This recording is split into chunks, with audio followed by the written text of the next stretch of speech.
Jai Mataji, good evening everyone.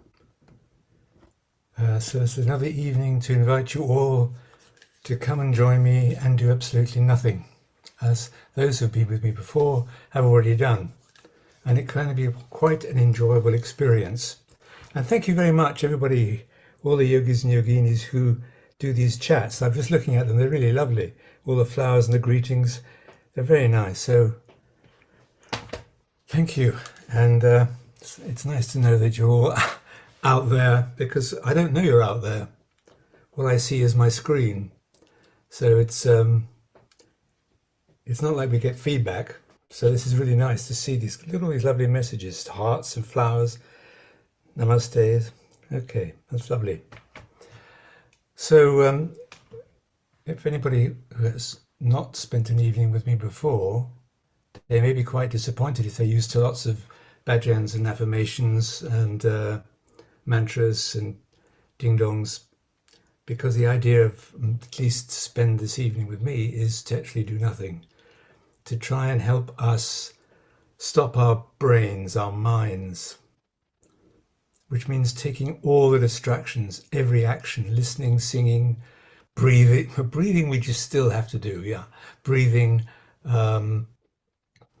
talking, singing, just to try and spend these precious moments in practicing really what Sri Mataji has repeated many times, which is the words thoughtless awareness, to get to that state of thoughtless awareness, which sounds very easy.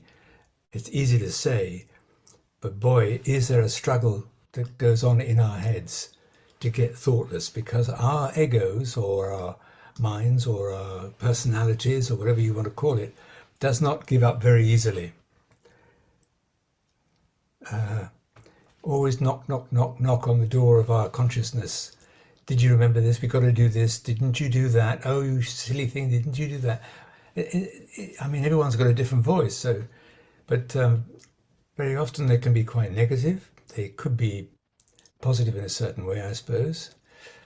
If you're someone like Donald Trump, I suppose you have a voice always saying, you're wonderful, you did such a great job. But I doubt if most of the Sahaja Yogis get that kind of a voice. So the main idea, no matter what is happening, is to do and nothing and be everything. Be your own self with a capital S. And that we can only reach, in my opinion, ourself when there's silence, when we're not busy thinking, planning, thought, feeling, or whatever. So I know there's many evenings where you can all sing and dance around and do things with music and the rest of it, and that's great, because all that's very good for the vibrations and for stimulating the chakras. But I always feel that now, or recently I think, in the last few months, that it is terribly important to stop the voice and get into that thoughtless awareness, which, for all I know, all of you do quite easily. It's a snap of the fingers and you're off into space. But I think I'm just looking at the possibility that there still might be a few who haven't reached that stage yet. I know I haven't, even though I want to do it and try. It comes in after some time. It can be seconds, it can be minutes.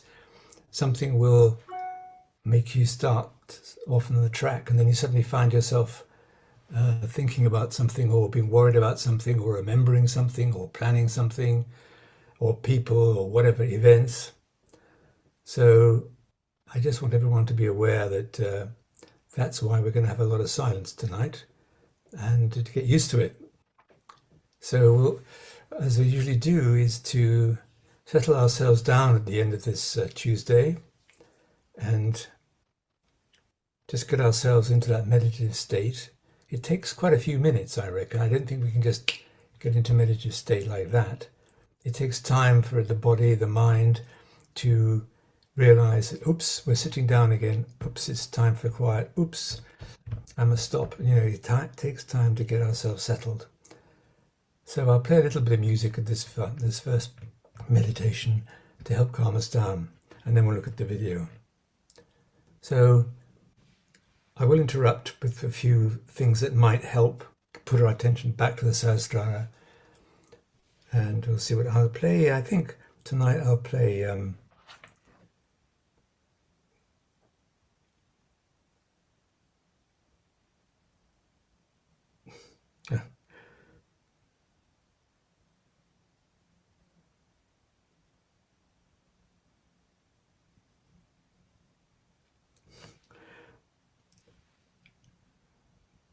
Okay, right. I'll put a bit of music on. I think first of all I'll play the mantra to Sri Ganesha, because I know that everybody likes Sri Ganesha, and we believe he's an important stabilizing part with the wisdom, the fun, the joy of our being, and he is within all of us.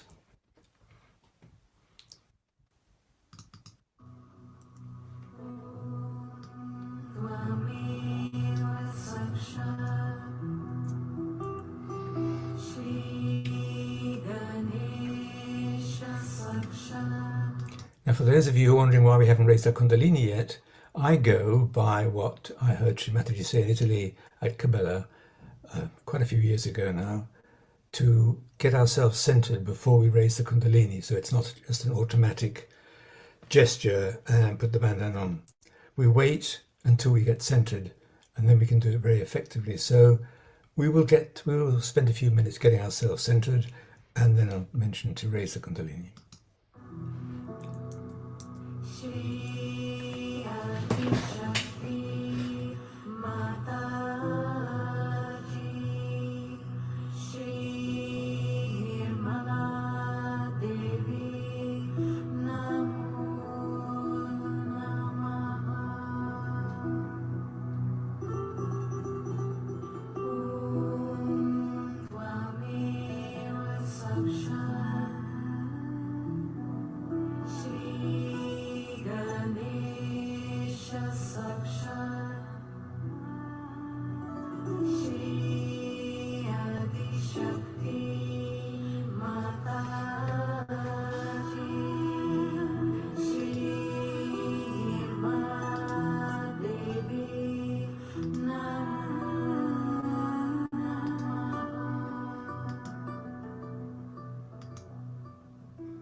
So the thing is, we just sit, as you know, we watch the thoughts try and go past us like a stream, like in a river going past us.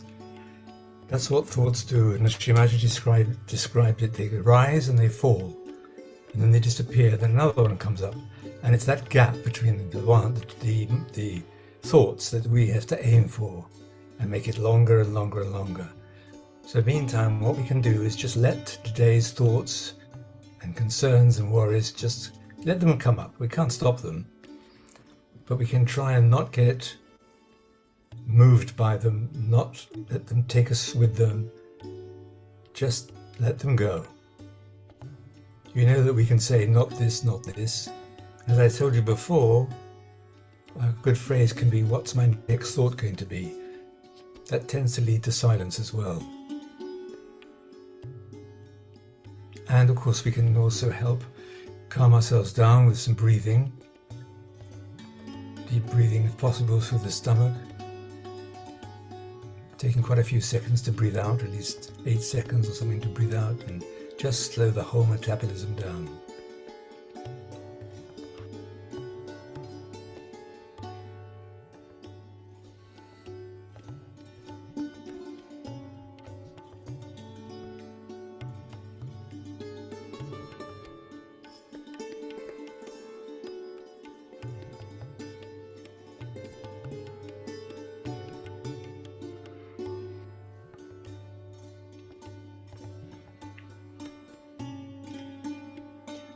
can always at this stage invite our Mother Kundalini to rise up Sushumna, to rise up to the Sahasrara also, to rise right up the center, to open any chakras that need opening, to nourish the chakras that need nourishing, to flow into the chakras that need your energy. The idea is just to let her flow up to the central channel and right up to the top of the head and out through the top of the head.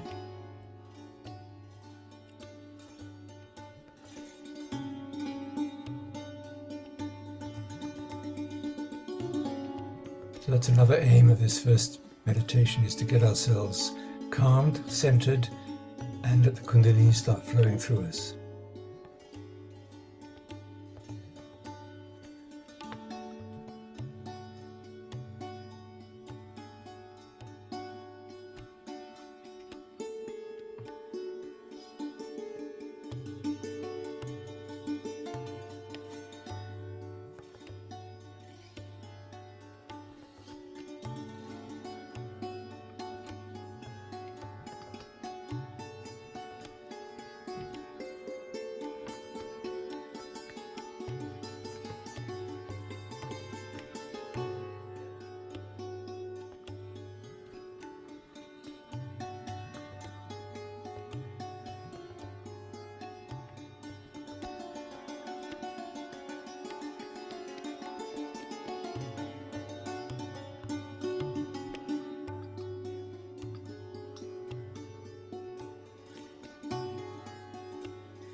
So let's now, with our attention in the Sahasrara, let's raise our Kundalini and put ourselves in Bandhan.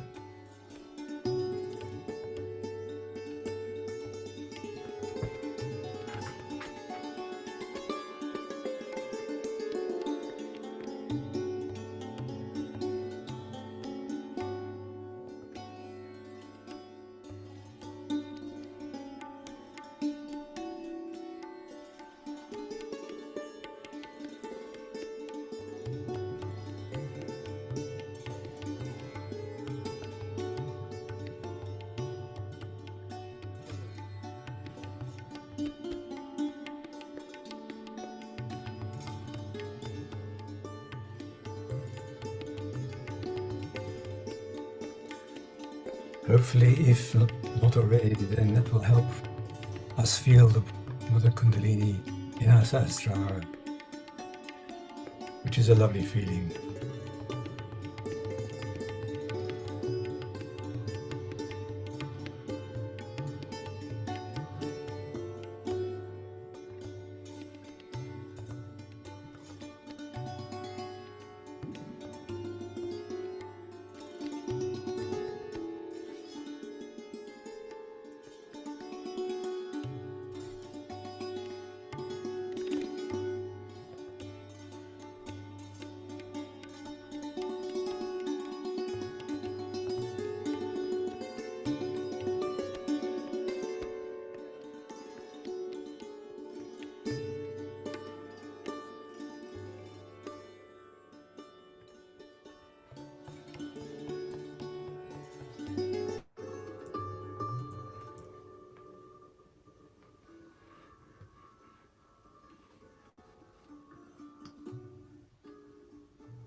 So we're going to look at the video this evening,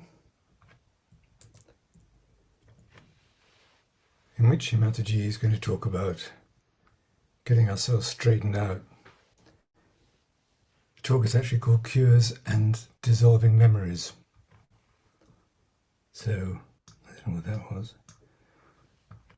Okay, let's try it.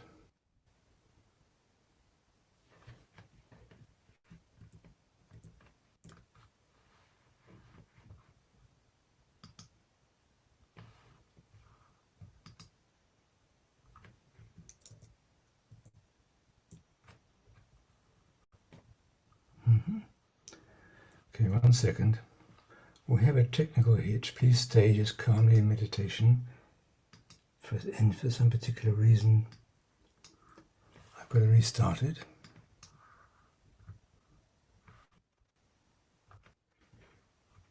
So just sit quietly while I do this, and I'll tell you when to open your eyes again.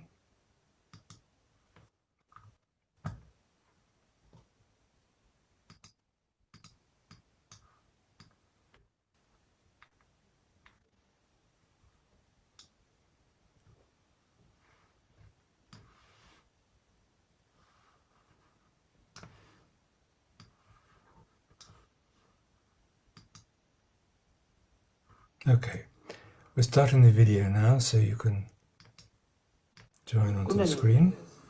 See, sickness comes to you, as I told you, through our centers getting exhausted.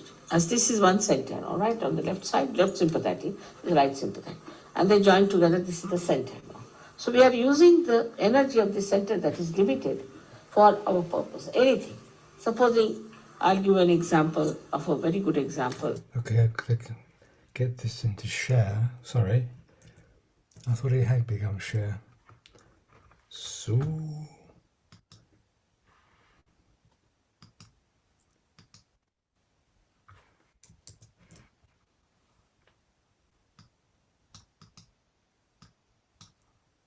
Of a very good example of one Swadhisthana chakra is the center, in the second center, which looks after the aortic plexus in the medical terminology.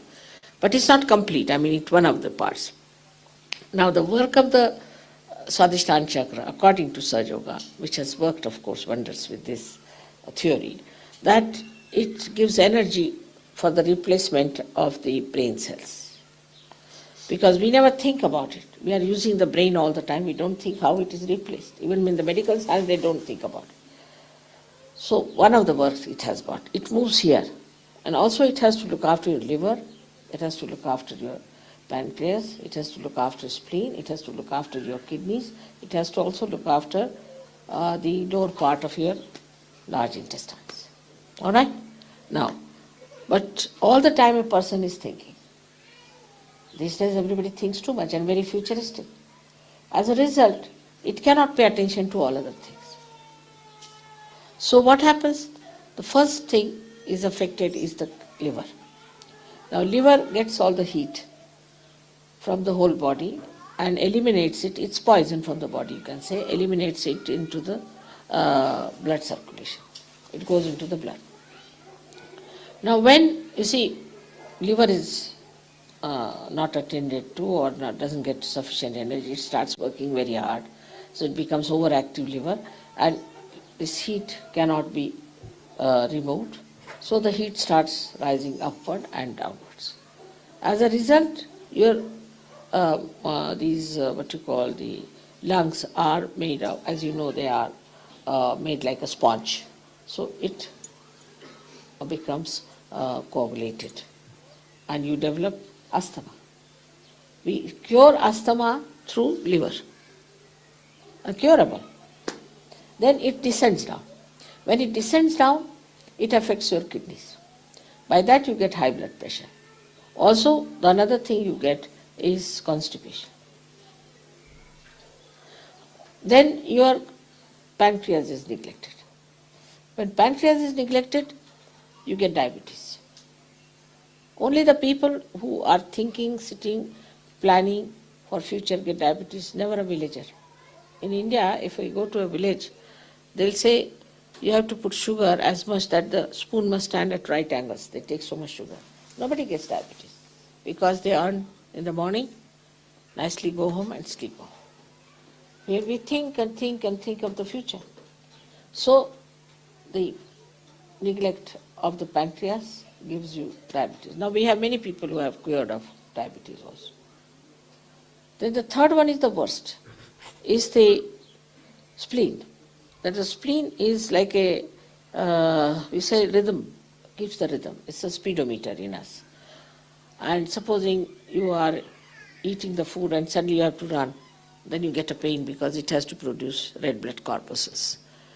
But if you are always in an emergency in modern times as you are, first of all you read the newspaper, you're under shock.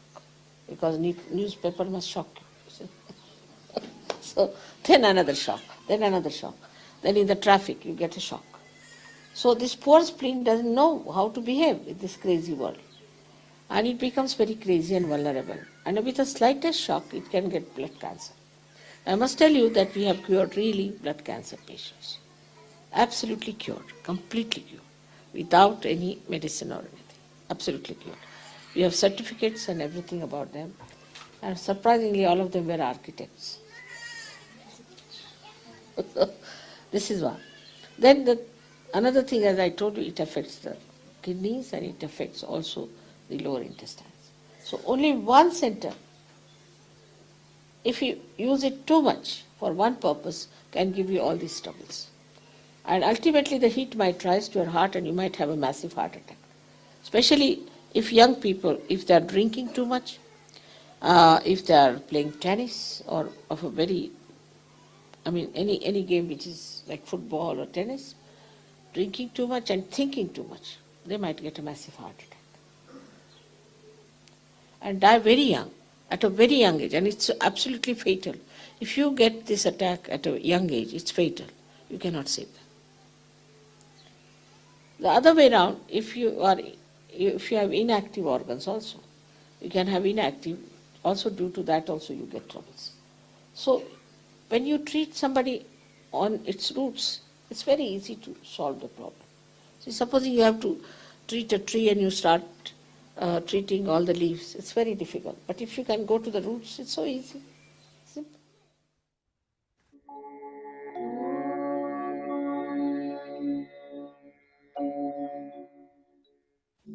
First of all, you have to learn how to drive.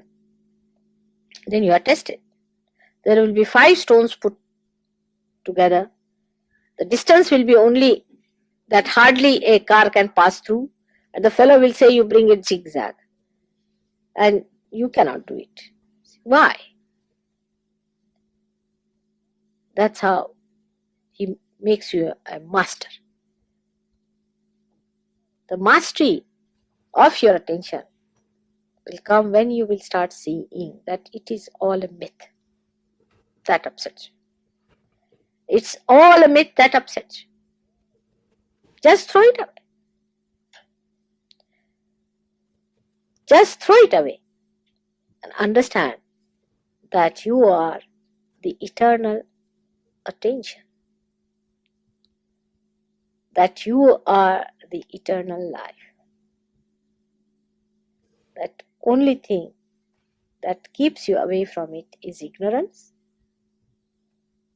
And the ignorance is too simple to understand, that you have accepted myth as truth. Just drop it. It's all myth. You'll be amazed how your attention will rise.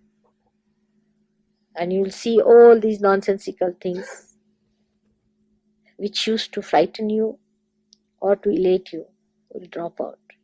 And you'll just smile at it. And then only you are going to enjoy yourself fully, because your attention will be completely drenched into the bliss of self. I'm saying you will, I say you are already drenched into that bliss. Keep it up. Now, how to do it? Actually, in every day-to-day life. How to kill the memory of the past. To kill the memory of the past is to have new memories. You must remember when you got your first realization. Always think of it. Whenever any such memory comes to you, you try to think how you got your realization. Any memory that is troublesome or even so-called elating, you just try to remember how realization has come to you. When you feel aggressive about something or angry something, just try to remember how you felt the joy of surrendering. Just think of that joy of surrendering, of dissolving yourself. So the new memories must be built up. If you start building up new memories, then you will start collecting moments to establish other moments which have such memories. Like a memory when you try to help somebody, you raise the kundalini of someone. Now the problem would be when you will be raising the kundalini of others, you will be in thoughtless awareness. There won't be any thought. And thought is the only thing which impresses. But that time you can record the joy of raising the kundalini. If you could record the joy of raising the kundalini of others, you will feel a new wealth of these beautiful moments will be accumulated. And all those moments which were giving you confusion or fear or so-called unhappiness and happiness will drop. And pure joy will remain. So as we sit here, that's the end of that talk. Probably some of you have seen it before, parts of it. The thing about Sri Mataji's talks is we can see them over again, and each time we can find something that we hadn't noticed before, or maybe more particular to us personally before. So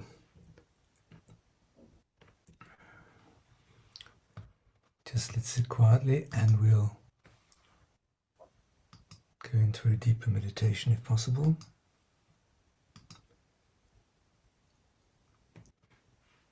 I'll just play a bit of music to get us going, and then we'll go into silence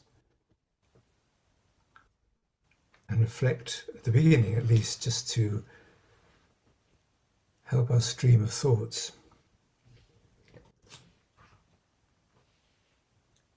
Sri Mataji talked about the memories of the past.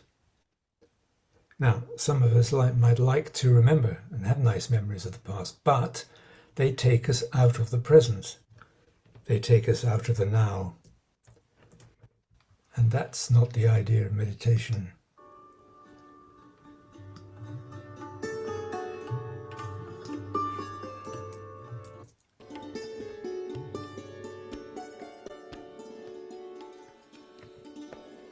And she urged us to think of the moment we got our realization when other thoughts, especially negative thoughts, come into our head, is to turn away from them and try and reflect, if we have to remember anything, when we had our realization. But also the joy, she said, of raising the kundalini in others. So taking our attention away from the more mundane and moments in our life, it can lead us into more memories and more memories, just to stay with the kundalini in ourselves and maybe in others, if that's necessary. Because as I said at the beginning, the whole idea of this evening is to take these precious moments and to share those precious moments that we don't have in our normal everyday life.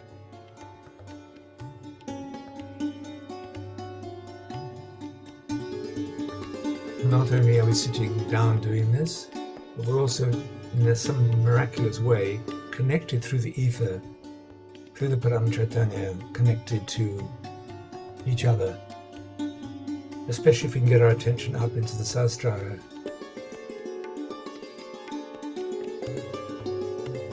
That's why we all need to go shoot up to the top and meet each other up there at the top of our heads.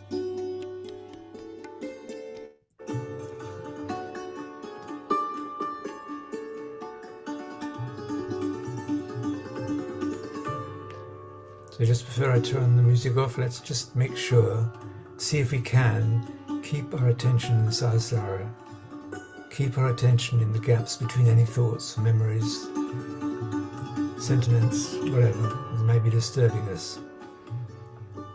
And tell our minds just to be quiet, go and sit down. I'm not interested, I'm busy.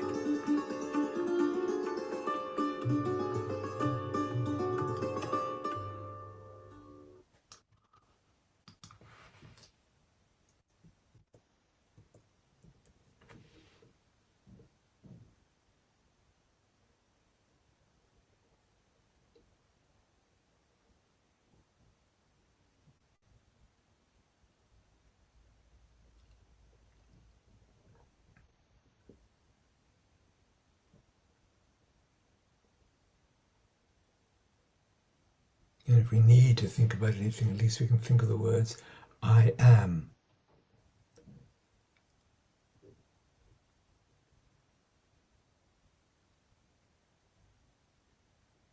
Which can awaken the divine energy inside us.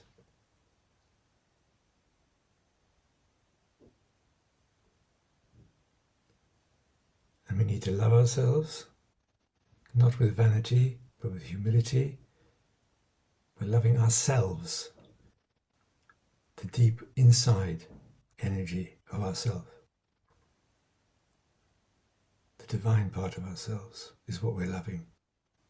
And I think we need to love ourselves. Otherwise, how can we love others? That includes all that forgiveness of ourselves and others and all that. So it was just sit quietly.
And just as a reminder, see where your attention is and let's bring it gently back to the center, to the top of the head, to the sahasrara or above.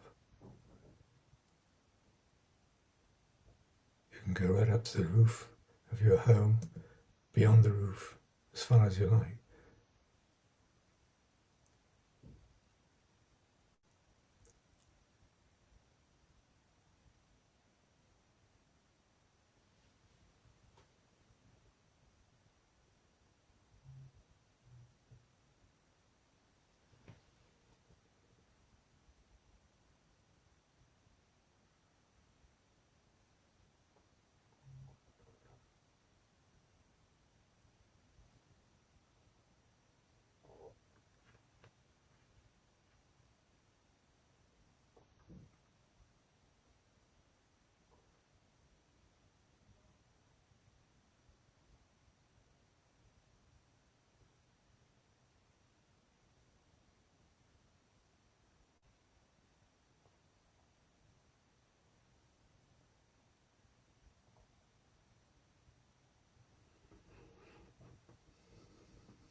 whatever else we think, we are not.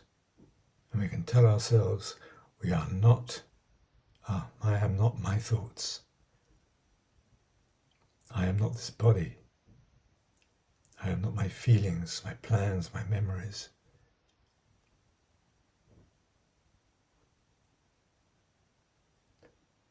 And although our bodies and mind might get restless in this silence, just try and hang on. Be still.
So just another time, see where our Kundalini is, see where our attention is. Where is my attention? Bring it to the center of the Sahasrara. Let it rise from the Sahasrara and join together in the Sahasrara. As we all sit in our separate screens, in front of our screens, in different parts of the United Kingdom or the world,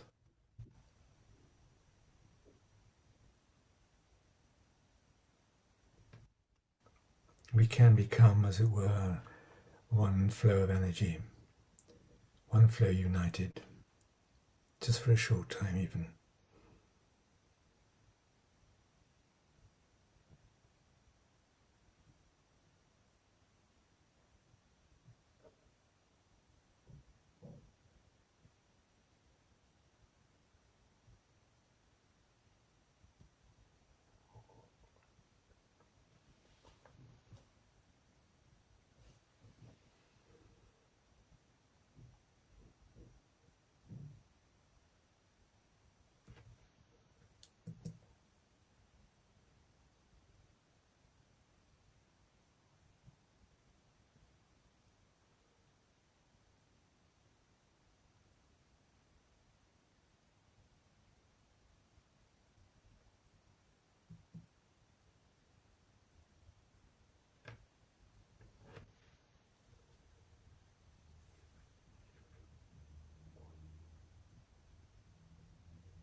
So let's just sit quietly. I'm going to play the 3 great mantras to help close this meeting.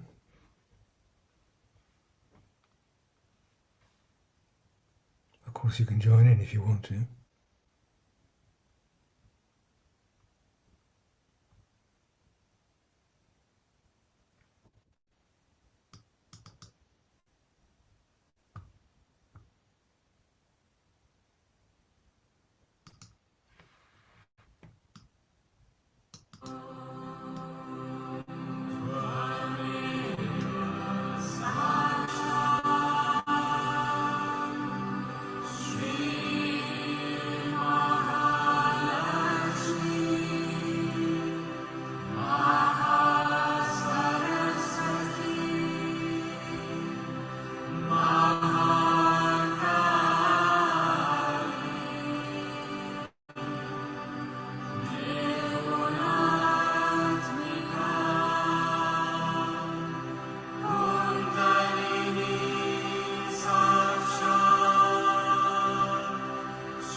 So now we can gently raise our own kundalinis and put ourselves back into bandhan.